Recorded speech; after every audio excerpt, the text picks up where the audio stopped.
E aí galera, beleza? Eu sou o Luiz, aqui do VET da Depre, e dessa vez eu vim gravar um podcast solo pra vocês de uma nova série que eu quero começar aqui no Deprecast, no podcast do VET da Depre, que é contando casos que realmente nos emocionaram, casos que passaram pela nossa vida e realmente marcaram a gente de alguma forma. Hoje eu vim gravar esse episódio solo aqui pra vocês, mas a minha intenção é realmente trazer diversos convidados das mais diferentes áreas. E o caso que eu vou contar pra vocês hoje era de um cachorrinho que se chamava Bob. Eu atendi o Bob quando eu tava na residência ainda. Isso já faz alguns anos. Só que mesmo já fazendo um tempo já, eu nunca vou esquecer daquele caso. Obviamente que tem vários outros casos que já passaram pela minha vida e que eu posso vir aqui e comentar pra vocês sobre eles. Mas enfim, hoje eu vim falar sobre a história do Bob. Quando eu tava na residência, e embora eu tenha feito residência na área de teleogenologia de animais de companhia, que é a reprodução e obstetrícia de cães e gatos, a gente, como R1, tinha que rodar por todas as outras áreas, na verdade, do hospital ali. Então a gente tinha que rodar na clínica cirúrgica, na clínica médica, na parte de diagnóstico por imagem, na área de anestésio e também no pronto-socorro. Como o hospital era 24 horas, sempre tinha que ter professores e residentes ali na área do plantão para atender urgências e emergências que chegassem ao hospital. E estava eu um belo dia de plantão pela clínica cirúrgica, como R1, até que apareceu um cachorro atropelado lá. Na verdade, ele era um desses labra-lata, assim, sabe? Mais preto, super grandão, e ele era um filhotão que ele havia sido atropelado e ele era um cachorro de rua, e a pessoa que atropelou ele, obviamente que ficou com dó, era um cara muito gente boa, e pegou e levou o Bob lá pro hospital pra ser medicado e pra ver se tava tudo bem com o Bob. E o Bob, ele tava tudo bem com ele não tinha nada muito grave, digamos assim. A gente fez raio-x de tórax, não tinha contusão pulmonar, não tinha nenhum outro sinal de hemorragia interna, nem nada do gênero, graças a Deus. O único problema é que o Bob tinha quebrado a patinha, ele tava com uma fratura em rádio e ulna. Não era uma fratura exposta, não era uma fratura grave ali, que precisasse de alguma coisa mais urgente, mas ele tinha essa fratura. A gente fez o raio-x e, embora eu não entenda nada de ortopedia, eu lembro que a fratura estava bem alinhada, assim, então não ia ter muito problema em relação à recuperação do Bob, ainda mais porque ele era um filhote, e a gente sabe que filhotes, a calcificação ali, a regeneração dos ossos acaba acontecendo de uma maneira mais tranquila, né, do que animais mais adultos para idosos. O grande problema é que esse cara que atropelou o Bob, ele não tinha muito dinheiro, ele era desafiado financeiramente. Só que ainda assim, mesmo não tendo grana para bancar de um cachorro ali que, obviamente que ele atropelou, mas que não era dele, que estava na rua, ele falou: ó, não tenho dinheiro, mas eu quero fazer tudo que tiver ao meu alcance, mas eu não tenho dinheiro para fazer a cirurgia que era a principal indicação ali na hora, né? E quando a gente trabalha em hospital e escola, infelizmente a gente tem que acabar lidando com esse tipo de pressão dos proprietários algumas vezes, porque tem veterinário que acaba ficando bravo com isso, fica revoltado, inclusive quando a gente é residente a gente fica muito revoltado com isso, mas a gente vai passando o tempo e a gente vai adquirindo mais experiência de vida, inclusive, e a gente percebe que nem tudo acontece do jeito que a gente gostaria, né? E realmente o dono já, né? Não, mas e realmente a pessoa que atropelou o Bob ficou muito sentida e a gente falou: poxa, ele não tem dinheiro pra gastar ali fazendo uma cirurgia, colocando não sei o que ia fazer, se era um implante, se era um fixador externo, mas enfim, ele não tinha grana para bancar essa cirurgia. O que a gente pode fazer? A professora que estava comigo no plantão, na clínica cirúrgica, ela tem, assim, uma experiência gigantesca que vocês não têm noção. E ela é a professora que ensina os residentes ali, que faz todo o treinamento de mobilização externa dos residentes. Ela tem muita experiência com isso. E aí, ela deu a sugestão. Então, ó, já que o senhor não tem dinheiro para fazer cirurgia, a gente pode tentar fazer uma imobilização externa. No caso do Bob, como ele é um filhote e como ele tá com a fratura alinhada ali, ou seja, é uma fratura que há a possibilidade de ter regeneração ali, de cicatrização, entre aspas, né? Mas de cicatrizar ali, a gente pode tentar fazer esse tratamento que é com imobilização externa. Mas ela deixou bem claro. Mas é o seguinte, a gente pode fazer essa imobilização externa, mas esse cachorro não pode ficar na rua. Ele vai precisar voltar aqui 1, 2 vezes por semana para eventualmente reavaliar essa tala, para ver se precisa trocar essa tala, ainda mais porque ele está em fase de crescimento, então talvez seja necessário realmente fazer essa troca e essa manutenção dessa bandagem. E não tem hipótese nenhuma dele ficar na rua, até mesmo porque não pode molhar, né? E aí o senhor vai ter que dar um jeito, ou arranjar um lar para ele, ou o senhor mesmo adotar. E aí nessa hora eu percebi que pesou muito para ele, realmente, ter que tomar essa decisão assim de última hora, até que ele abaixou a cabeça e falou: não, pode confiar em mim, pode deixar que eu vou fazer realmente tudo que tiver ao meu alcance para salvar o Bob, que inclusive Bob foi o nome que ele deu ali na hora, né, de fazer a ficha no hospital pro animal, e pode ter certeza que, enfim, eu vou cuidar dele e vou fazer tudo que for preciso. E a gente falou: ah, beleza, é isso mesmo, vamos fazer a tala do Bob. Eu não lembro exatamente se ele chegou a ficar internado, eu acredito que não, que fez a tala e ele foi embora. A professora, ela é muito experiente em fazer a tala, eu queria ter feito, mas ela infelizmente não deixou, mas eu anestesiei para ela poder fazer a tala, porque só a título de curiosidade, a gente faz, nesses casos de ruptura, de fratura de radiúna, a gente faz uma imobilização externa que é chamada Robert Jones modificada. Porque a Robert Jones, ela é uma imobilização externa super acolchoada, mais temporária. Então a gente faz, por exemplo, quando é uma emergência ali e não tem como fazer cirurgia naquele momento, o cachorro precisa se deslocar, precisa ser deslocado, ou precisa esperar algum tempo até fazer a cirurgia. Aí a gente faz essa mobilização. Mas essa professora, ela desenvolveu uma técnica que, junto a Robert Jones, que tem um acolchoamento ali, são várias etapas de acolchoamento ali da bandagem. Eu não entendo nada de ortopedia, mas eu adoro fazer Robert Jones, não sei porquê. Ela desenvolveu uma técnica para conseguir pôr uma tala ali, poder fixar. E realmente, assim, não é todos os casos que dá certo, mas naqueles casos em que há indicação, tem como fazer a manutenção de fraturas ali sem necessariamente fazer a cirurgia.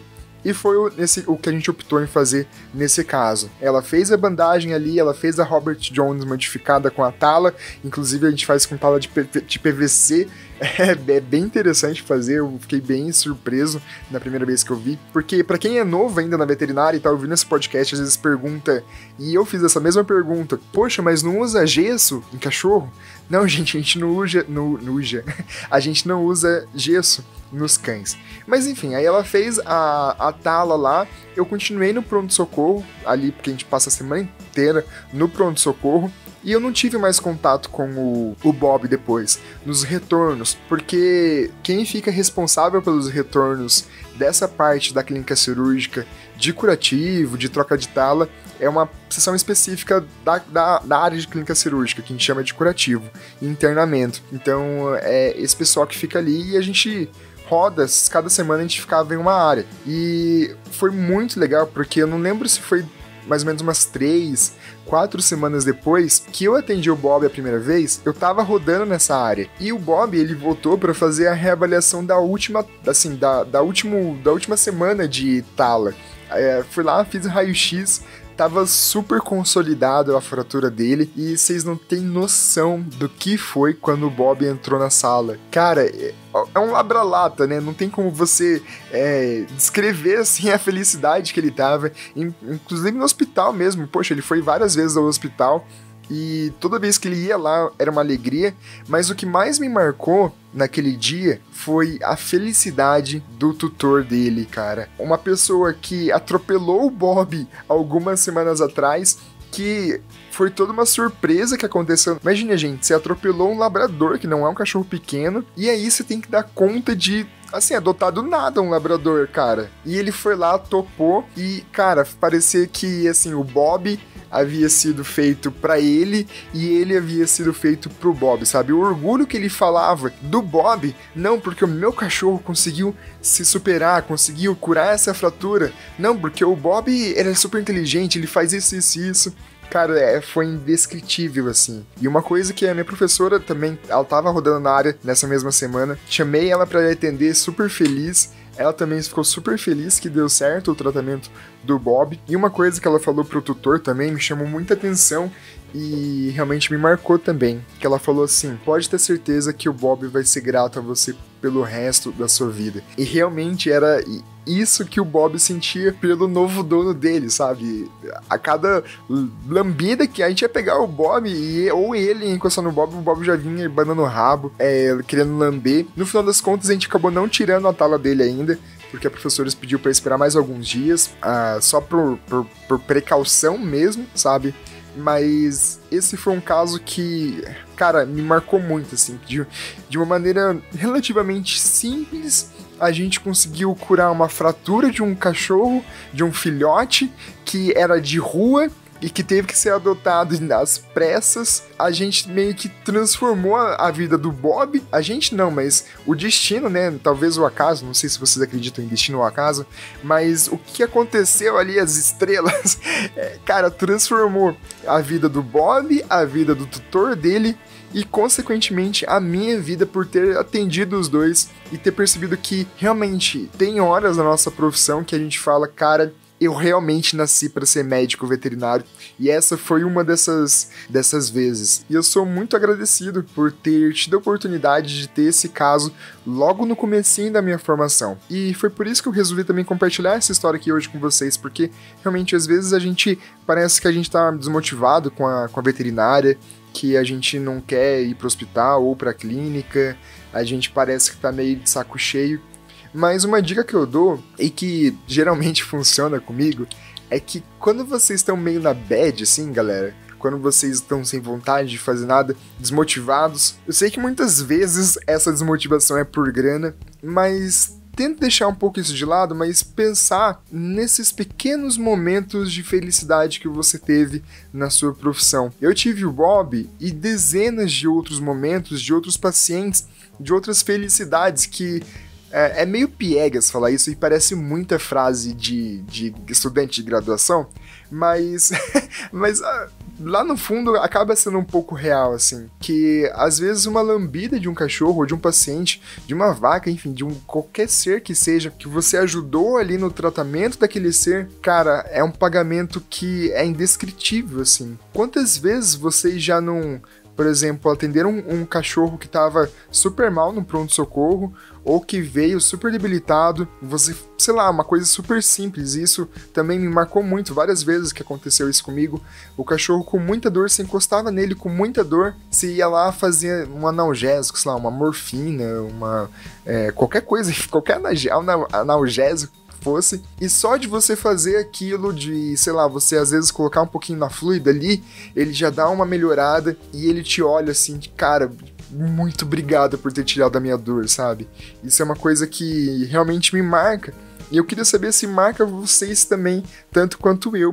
Queria que vocês deixassem aí nos comentários, inclusive se vocês tiverem histórias tão legais assim como essa, histórias que marcaram a vida de vocês profissionalmente. Você não precisa nem ser médico veterinário formado ainda, se você for estudante, mas viu um caso que, cara, revolucionou os seus sentimentos, deixem aí nos comentários, ou pode me mandar um e-mail também para contato@vestedadepre.com.br, que inclusive, por que não você não vir aqui e contar sobre esse caso pra gente, ajudar a motivar as outras pessoas também, porque uma coisa que eu vejo realmente que falta pra gente às vezes é simplesmente motivação, aquela motivação que faz a gente ter aquele tesão realmente, sabe? Caralho, hoje eu vou acordar e eu vou pro hospital pra salvar vidas, sabe?